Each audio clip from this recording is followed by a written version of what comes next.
Hi friends, నేను మీ Srini. Game changer movie world wide భారీ అంచనాలతో రిలీజ్ అయింది. ఈరోజు ఇండియాలో కూడా రిలీజ్ అయింది. ఈరోజు మార్నింగ్ మూవీ చూసి నా ఒపీనియన్ మీతో షేర్ చేసుకోవడానికి మీ ముందుకు వచ్చాను.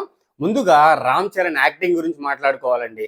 రంగస్థలంతో స్టార్ట్ అయిన తన నెక్స్ట్ లెవెల్ యాక్టింగ్ ప్రస్థానం ఈ సినిమాలో శిఖరానికి ఎక్కుచున్నాడండి. అసలు డిఫరెంట్ క్యారెక్టర్స్ ఉన్నాయి. ఒక స్టూడెంట్ క్యారెక్టర్, ఒక లవర్ క్యారెక్టర్, ఒక ఐఏఎస్ ఆఫీసర్ క్యారెక్టర్, ఒక అప్పన్న క్యారెక్టర్, ఒక పొలిటీషియన్ క్యారెక్టర్. అబ్బా, ఏ క్యారెక్టర్కి ఆ క్యారెక్టర్ అండి. ఏ క్యారెక్టర్కి ఎంత ఇవ్వాలో దానికంటే మించి ఇచ్చాడండి. నెక్స్ట్ లెవెల్ యాక్టింగ్ అనమాట. రామ్ చరణ్ ఈ సినిమాతో ఒక గ్లోబల్ స్టార్ అంటారు కదా, ప్రూవ్ చేసుకున్నాడండి. యాక్టింగ్ మాత్రం చించి పడేశాడు. అసలు ఒక్కొక్క క్యారెక్టర్ నెక్స్ట్ లెవెల్ యాక్ట్ చేశాడు. అప్పన్న క్యారెక్టర్ గురించి మాత్రం స్పెషల్గా చెప్పుకోవాలి. క్యారెక్టర్ కొంచెం సేపు ఉన్నా కానీ సినిమాకి డెప్త్ అదే, ఇంపార్టెంట్ టర్నింగ్ పాయింట్ కూడా అదే అనమాట. నాకైతే మూవీ స్లోగా స్టార్ట్ అయింది అనిపించింది, కానీ ఇంటర్వెల్ దగ్గర నుంచి బ్యాంగ్ స్టార్ట్ అయిందండి. ఆ ఇంటర్వెల్ ట్విస్ట్ తర్వాత సినిమాలో మీరు ఊహించింది ఏది జరగదనమాట. ఏం జరుగుతుంది నెక్స్ట్ ఇదే ఉంటుంది. దానికి తగ్గట్టే ట్విస్ట్లోనే మీరు ఊహించింది ఏది జరగదు. ఖచ్చితంగా మీరు అరే థ్రిల్ అన్న ఒక ఈవెంట్ అయితే కనిపిస్తుంది. ఆ ఫీల్ అయితే సెకండ్ హాఫ్ నుంచి ఆ పైకి తీసుకెళ్ళి పెట్టాడు అనమాట. నెక్స్ట్ అండి, మన ఎస్జే సూర్య గురించి స్పెషల్గా చెప్పుకోవాలండి. ఇలాంటి రోల్ మేబీ ఇదే ఫస్ట్ టైం వచ్చి ఉంటుంది. అంటే రోల్స్ వచ్చాయి ఎస్జే సూర్యకి, కానీ ఒక full length starting cinema start అయ్యే దగ్గర నుంచి ఎండ్ వరకు హీరోకి పోటీగా కంప్లీట్ అండి. Next level acting. అసలు ఆ డైలాగ్ డెలివరీ కానీ, చుమ్మా మినిస్టర్ అనగానే ఆ ఎక్స్ప్రెషన్స్ కానీ నెక్స్ట్ లెవెల్ తీసుకెళ్ళాడండి. ఆహాహాహా, నాకైతే సినిమా బాగా నచ్చింది. ఎందుకంటే ఒక మూవీ రివ్యూవర్గా నాకైతే మూవీ చక్కగా ఫ్యామిలీతో వెళ్ళి చూడొచ్చు. ఫస్ట్ హాఫ్ కొంచెం స్లోగా స్టార్ట్ అయినా కానీ స్లో మూమెంట్ని, అంటే కొన్ని ఫేజెస్ ఉంటాయి కదా, ఆ సినిమాని ఎత్తాలి అంటే ఒక స్లో ఫేజ్ ఉంటుంది అనమాట. అలాంటి స్లో ఫేజ్ నుంచి మూవీని అలా పైకి తీసుకెళ్ళిపోయాడండి. క్లైమాక్స్ వరకు, ఇంటర్వెల్ ట్విస్ట్ దగ్గర నుంచి క్లైమాక్స్ వరకు నెక్స్ట్ లెవెల్ అనిపించింది నాకు. రామ్ చరణ్ యాక్టింగ్ కానీ, ఎస్జే సూర్య కౌంటర్ అటాక్స్ కానీ, ఇద్దరి మధ్య ఆ కౌంటర్ అటాక్ ఉంటుంది చూడండి, నెక్స్ట్ లెవెల్. కొన్ని ట్విస్ట్లు రివీల్ చేయకూడదు, ఎందుకంటే ఆ రివీల్ చేస్తే మూవీలో ఆ థ్రిల్లే ఉండదు అనమాట. చక్కగా మూవీకి వెళ్ళి బాగా ఎంజాయ్ చేసి ఫ్యామిలీతో ఎంజాయ్ చేయొచ్చు మూవీని.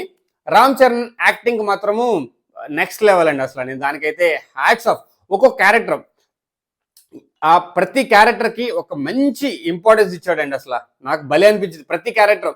ఆ సునీల్ క్యారెక్టర్ ఆ కామెడీ కానీ భలే అనిపించింది.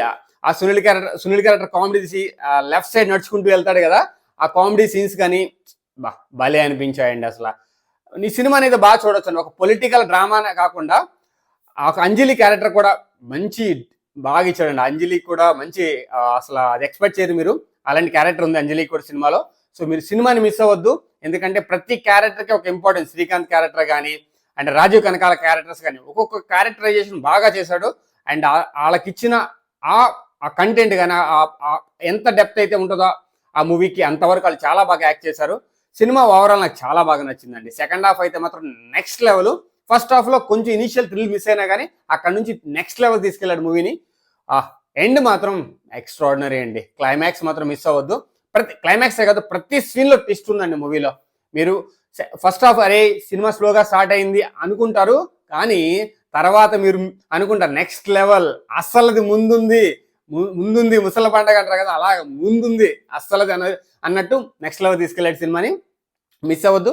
నాకైతే బాగా నచ్చింది. ఎవరైతే మూవీ చూడాలనుకుంటారో జెన్యూన్ ఫీడ్బ్యాక్ అనేది జస్ట్ చూసి చెప్తున్నాను. నేనేం ఓవర్గా ఏం చెప్పట్లేదు. నాకు నచ్చింది. మూవీలో ఉన్న ఎలిమెంట్స్ గురించి చెప్తున్నాను. ట్విస్ట్లు ఉన్నాయి, అండ్ లవ్ ట్రాక్ ఉంది, కామెడీ ఎంత అంత ఉంది. ఒక్కొక్క క్యారెక్టర్కి ఎంత ఇంపార్టెన్స్ వాళ్ళు అంత ఇంపార్టెన్స్ ఇచ్చాడు. రామ్ చరణ్కి ఎస్జే సూర్య వీళ్ళిద్దరిదే మెయిన్. మొత్తం సినిమా అంతా వీళ్ళిద్దరే కనపడతారండి. ట్రాక్ వీళ్ళిద్దరిదే నడుస్తుంది. వీళ్ళిద్దరి మధ్య కౌంటర్ అటాక్స్ మాత్రం నెక్స్ట్ లెవెల్లో ఉన్నాయండి. మిస్ అవ్వద్దు. సో సినిమా మాత్రం నాకు బాగా నచ్చింది. సినిమా ఎవరైనా ఫ్లాప్ అన్నారంటే మాత్రం వాళ్ళు సినిమాని చూడలేదని అర్థం అనమాట. సినిమా అయితే బాగుంది. మంచిగా ఫ్యామిలీతో చూడొచ్చు. సూపర్ అండి. Thank you. ఎవరైనా మీ కమెంట్స్ మీరు చూసి మీ ఫీడ్బ్యాక్ని, ఒక్కొక్కరికో ఫీడ్బ్యాక్ ఉంటుంది, మీ ఫీడ్బ్యాక్ని కమెంట్ సెక్షన్లో కమెంట్ చేయండి. Don't miss it.